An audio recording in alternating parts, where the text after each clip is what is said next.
ধন্যবাদ চকরিয়া আবাসিক মহিলা কলেজকে।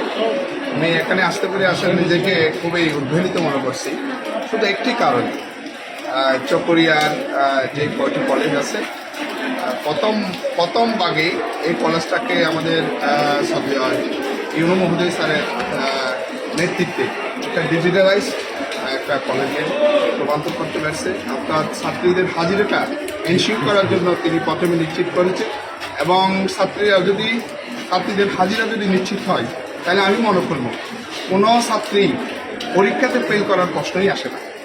এটা আমি প্রথমেই ইউন স্যারকে ধন্যবাদ জানাই এবং সাথে কলেজ কর্তৃপক্ষ যারা আছে তাদেরকে ধন্যবাদ জানাই। পরিশেষে আমি সবার উদ্দেশ্যে একটি কথা বলবো, এই কলেজ নিয়ে আমাদের বিএনপির স্থায়ী কমিটির মাননীয় সদস্য সাবেক মন্ত্রী জনাব সালাউদ্দিন আহমেদের একটা ভালো স্বপ্ন ছিল।